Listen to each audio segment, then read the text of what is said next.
Kenapa banyak orang kerja keras tiap hari, tapi hidupnya tetap terasa sempit, bro? Kenapa gaji masuk, tapi rasanya selalu habis tanpa jejak? Atau jangan-jangan, yang salah bukan pada uangnya, tapi pada cara kita diajarin memahami uang sejak awal? Gue pernah ada di titik itu. Kerja capek, mikir keras, ngerasa udah berusaha semaksimal mungkin. Tapi setiap akhir bulan, gue cuma bengong lihat saldo yang makin tipis. Dan yang paling nyesek itu bukan karena uangnya habis, tapi karena gue nggak ngerti kenapa itu bisa terjadi. Lucu ya bro, kita sekolah belasan tahun, belajar banyak hal, tapi nggak pernah benar-benar diajarin satu hal yang paling sering kita hadapi setiap hari. Uang. Kita diajarin cari nilai bagus, disuruh rajin, disuruh nurut, disuruh jadi orang sukses. Tapi nggak pernah ada yang duduk di depan kita dan bilang, "Bro, nanti kalau lu udah pegang uang, ini cara supaya hidup lu nggak berantakan." Akhirnya apa? Kita tumbuh jadi orang dewasa, yang kelihatannya pintar, tapi diam-diam bingung ngatur hidup sendiri. Gue ngomong gini bukan karena gue paling bener. Justru karena gue pernah jadi contoh paling nyata dari kebodohan itu. Gue pernah mikir, kalau penghasilan naik, hidup pasti aman. Tapi ternyata, tanpa sadar, kebiasaan gue juga ikut naik. Pengeluaran makin besar, gaya hidup makin tinggi, dan ujung-ujungnya tetap aja kosong. Di situ gue mulai sadar sesuatu, pelan-pelan, bahwa masalahnya bukan di jumlah uang yang gue punya, tapi di cara gue memperlakukan uang itu sendiri. Bro, ini pahit tapi jujur. Banyak dari kita hidup dengan pola yang salah, yang bahkan kita nggak pernah sadari. Pola yang ditanam sejak kecil, yang kelihatannya normal, tapi diam-diam munci kita di lingkaran yang sama. Kerja, dapat uang, habis, ulang lagi. Dan yang lebih gila, kita jarang mempertanyakan itu. Kita anggap itu hidup, kita anggap itu wajar. Padahal mungkin itu jebakan. Di video ini, gue nggak mau sok ngajarin lu jadi kaya. Gue cuma mau ngajak lu, dan juga diri gue sendiri, buat jujur melihat sesuatu yang selama ini kita abaikan. Tentang 7 kebodohan finansial yang diajarin sekolah, yang bikin kita miskin diam-diam. Bukan miskin karena nggak punya uang, tapi miskin karena nggak punya kesadaran. Karena jujur aja bro, uang itu bukan cuma angka. Dia itu cermin. Cermin dari cara kita mikir, cermin dari kebiasaan kita, cermin dari seberapa sadar kita menjalani hidup. Dan kalau cerminnya nunjukin sesuatu yang gak kita suka, mungkin bukan cerminnya yang salah, tapi diri kita yang belum mau melihat. Jadi sebelum kita lanjut, gue mau tanya satu hal ke lu, dan jawab dalam hati. Selama ini, lu beneran ngerti uang, atau cuma sekedar ngejar dia tanpa arah? Karena di balik semua ini, ada sesuatu yang jarang dibahas. Sesuatu yang sunyi, tapi ngaruh banget ke hidup kita.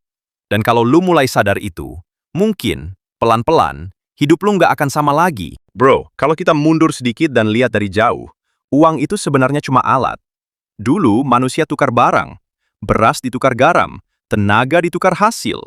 Lalu uang muncul sebagai jalan tengah supaya hidup lebih mudah. Tapi entah sejak kapan, alat ini berubah jadi tujuan. Uang bukan lagi sekedar alat tukar, tapi jadi simbol harga diri, jadi ukuran sukses. Bahkan jadi penentu apakah hidup seseorang dianggap berhasil atau enggak. Dan tanpa sadar, gue, lu, kita semua kebawa arus itu. Kita mulai ngejar uang, bukan karena kita butuh, tapi karena kita takut dianggap kurang. Takut dibilang gagal, takut ketinggalan, takut gak dihargai. Padahal, kalau dipikir-pikir, kita ini lagi ngejar sesuatu, tanpa benar-benar ngerti kenapa. Gue dulu juga gitu bro, kerja, lembur, cari tambahan, semua demi satu hal, lebih banyak uang. Tapi semakin gue kejar, semakin gue capek. Dan anehnya, semakin gue ngerasa kosong. Di situ gue mulai nanya ke diri sendiri. Gue ini lagi ngejar uang, atau lagi lari dari rasa takut? Dan itu pertanyaan yang gak enak, tapi jujur. Karena banyak orang sebenarnya bukan kekurangan uang, tapi kekurangan arah. Mereka kerja keras, tapi nggak tahu untuk apa. Mereka cari uang, tapi nggak tahu mau dibawa kemana. Dan akhirnya, uang yang mereka dapat nggak pernah benar-benar memberi rasa cukup. Karena dari awal, hubungan mereka dengan uang sudah salah. Bro, coba lu perhatiin. Ada orang yang penghasilannya biasa aja, tapi hidupnya tenang. Dan ada juga yang penghasilannya besar, tapi hidupnya penuh tekanan. Kenapa bisa begitu? Karena uang itu bukan soal jumlah, tapi soal kesadaran. Uang itu kayak cermin, dia ngikutin siapa diri lu. Kalau lu hidupnya impulsif, uang lu juga bakal impulsif. Kalau lu hidupnya nggak terarah, uang lu juga bakal hilang arah. Dan disinilah masalah terbesar kita. Kita diajarin cara mendapatkan uang, tapi nggak pernah diajarin cara mengelola kesadaran terhadap uang. Kita diajarin kerja, tapi nggak diajarin berhenti dan mikir. Kita diajarin ngejar, tapi nggak diajarin memahami. Makanya nggak heran, banyak orang yang begitu pegang uang, langsung habis, tanpa jejak. Bukan karena mereka bodoh, tapi karena mereka nggak pernah benar-benar sadar. Sadar bahwa uang itu energi. Dia mengalir sesuai arah yang kita kasih. Kalau kita nggak arahkan, dia bakal cari jalannya sendiri, dan seringnya keluar tanpa kita sadari. Gue pernah ngerasain itu, bro. Uang masuk, tapi nggak pernah terasa tinggal. Seolah-olah gue cuma jadi tempat singgah. Dan itu bikin gue sadar satu hal yang cukup nyakitin. Selama ini, gue bukan pengendali uang. Gue cuma penonton. Dan mungkin kalimat itu juga kena ke lu. Sekarang coba lu tanya ke diri lu sendiri, pelan-pelan. Selama ini, lu benar-benar pegang kendali atas uang lu? Atau lu cuma ikut arus tanpa sadar? Karena jujur aja, selama kita masih nganggap uang sebagai tujuan, kita nggak akan pernah merasa cukup. Tapi saat kita mulai lihat uang sebagai alat, sebagai cerminan, sebagai sesuatu yang harus dipahami, bukan dikejar, di situ, pelan-pelan, semuanya berubah.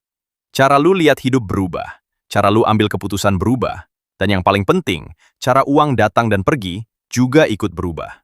Tapi pertanyaannya sekarang, kalau selama ini cara kita salah, kalau selama ini pola kita keliru, lalu sebenarnya kebodohan apa saja yang tanpa sadar kita ulang terus? Di bagian berikutnya, gue bakal bongkar satu persatu, dan mungkin lu bakal mulai melihat diri lu sendiri dengan cara yang berbeda. Sekarang gue mau ngomong jujur, bro. Bukan ke lu, tapi ke diri gue sendiri.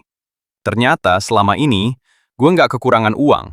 Gue cuma penuh kebodohan yang gue ulang terus tanpa sadar.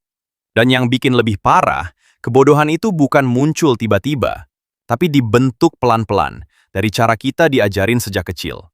Ini dia, 7 kebodohan finansial yang dulu gue anggap normal, tapi ternyata pelan-pelan bikin hidup gue bocor. Yang pertama, gue diajarin jadi pencari uang, bukan pengelola. Dari kecil disuruh rajin belajar, biar dapat kerja bagus, biar punya gaji tetap. Tapi nggak pernah ada yang ngajarin, kalau uang itu sudah di tangan lu harus ngapain? Akhirnya apa? Begitu gue punya penghasilan, gue bingung sendiri. Datang, habis, ulang lagi. Yang kedua, gue nggak pernah diajarin bedain kebutuhan dan keinginan. Semua yang gue mau, gue anggap penting. Semua yang bikin gue senang, gue anggap layak dibeli. Padahal, itu cuma keinginan yang lagi nyamar jadi kebutuhan. Dan gue sadar, disitulah banyak uang gue hilang tanpa terasa. Yang ketiga, gue nggak pernah nyatat uang. Ini kelihatannya sepele, bro. Tapi dampaknya gila. Karena tanpa catatan, gue hidup dalam ilusi. Ngerasa punya uang, padahal sebenarnya udah bocor kemana-mana. Yang keempat, gue dibiasakan konsumsi, bukan membangun. Gaji datang, yang dipikir pertama kali, beli apa? Bukan, ini bisa gue kembangkan jadi apa? Dan tanpa sadar, gue jadi mesin konsumsi, bukan pencipta nilai. Yang kelima, gue nunggu sisa untuk nabung. Dan ini jebakan paling halus. Karena kenyataannya, gak pernah ada sisa. Selalu ada alasan. Selalu ada kebutuhan baru. Selalu ada sekali ini aja. Dan akhirnya, tabungan cuma jadi niat, bukan kebiasaan. Yang keenam, gue nggak punya disiplin kecil. Padahal, kekayaan itu bukan datang dari langkah besar, tapi dari hal kecil yang diulang terus, tanpa henti.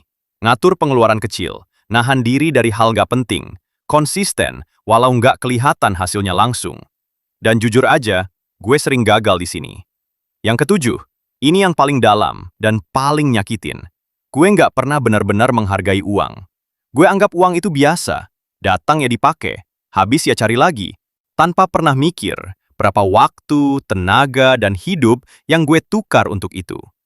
Bro, uang itu bukan sekedar angka, dia itu waktu lu, dia itu energi lu, dia itu bagian dari hidup lu yang nggak bisa balik lagi. Dan saat gue mulai sadar itu, gue mulai ngerasa, gila, selama ini gue nyanyain hidup gue sendiri. Uang itu kayak air, kalau lu nggak arahkan, dia bakal ngalir dan hilang. Tapi kalau lu arahkan, dia bisa jadi sumber kehidupan.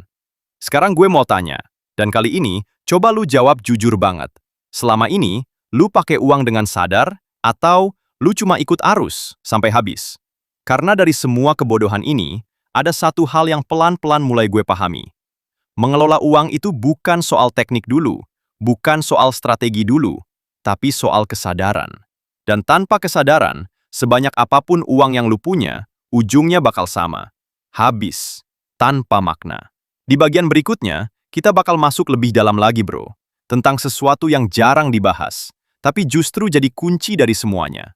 Hubungan kita dengan uang, dan makna berbagi. Bro, setelah gue jujur ngelihat semua kebodohan itu, gue kira jawabannya cuma satu. Lebih disiplin, lebih hemat, lebih banyak nabung.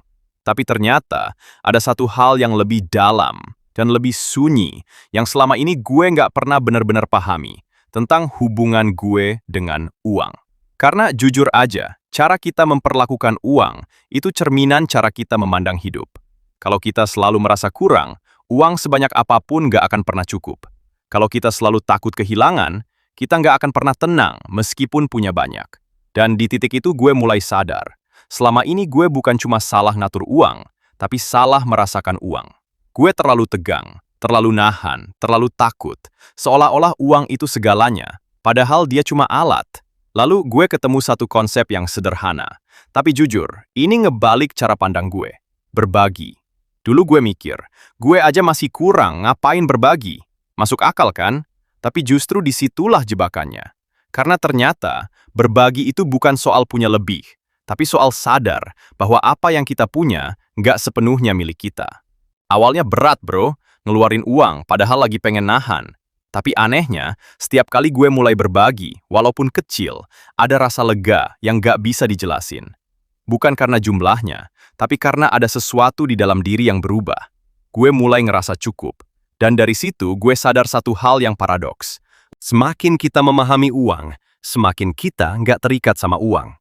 Dan sebaliknya, semakin kita nggak paham, semakin kita diperbudak sama dia. Ini bukan soal jadi dermawan atau sok baik. Ini soal keseimbangan. Karena uang itu bukan cuma soal masuk, tapi juga soal keluar. Kalau cuma fokus masuk, hidup jadi sempit. Kalau keluar tanpa sadar, hidup jadi kosong. Tapi kalau keduanya seimbang, di situ muncul ketenangan. Gue mulai melihat uang sebagai aliran. Datang, dipakai dengan sadar, dibagikan dengan niat, dan sisanya dijaga. Bukan dihambat, bukan dihamburkan, tapi dialirkan.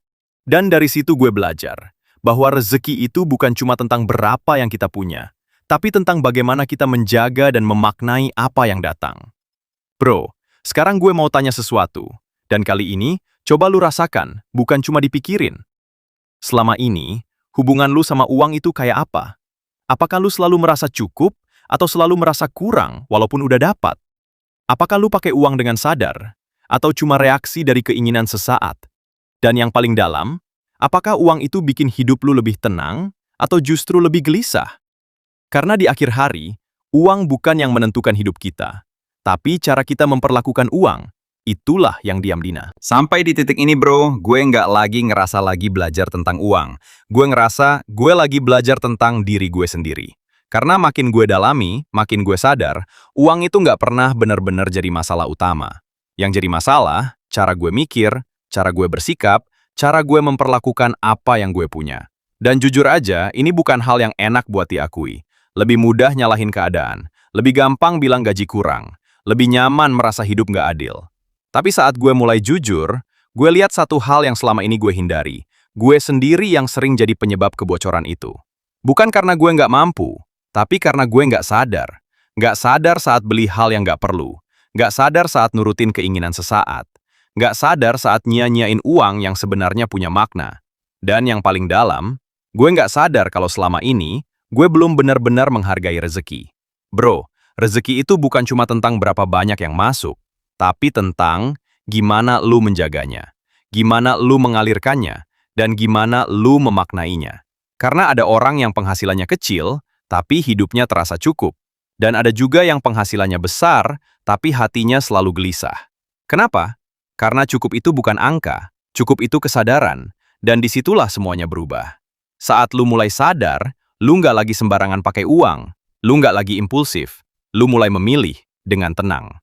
Bukan karena takut miskin, tapi karena lu mulai menghargai hidup lu sendiri. Dan anehnya, saat itu terjadi, uang yang sama bisa terasa lebih cukup. Hidup yang sama bisa terasa lebih tenang. Dan rezeki, pelan-pelan, terasa lebih dekat. Sekarang gue nggak mau ngajarin lu. Gue cuma mau ninggalin satu pertanyaan, yang mungkin bakal terus ngikutin lu setelah video ini selesai. Selama ini, lu hidup untuk mengejar uang, atau uang itu seharusnya membantu lu menjalani hidup? Dan satu lagi bro, kalau hari ini lu dikasih kesempatan untuk mulai ulang, bukan dari nol, tapi dari kesadaran yang baru, apa yang bakal lu ubah pertama kali? Tulis di kolom komentar. Jujur, tanpa pencitraan. Karena mungkin jawaban lu bukan cuma buat orang lain, tapi buat nyadarin diri lu sendiri. Dan kalau lu ngerasa video ini kena, bukan karena gue, tapi karena memang ada bagian dalam diri lu yang akhirnya mulai bangun. Dan dari situlah perubahan yang sebenarnya dimulai.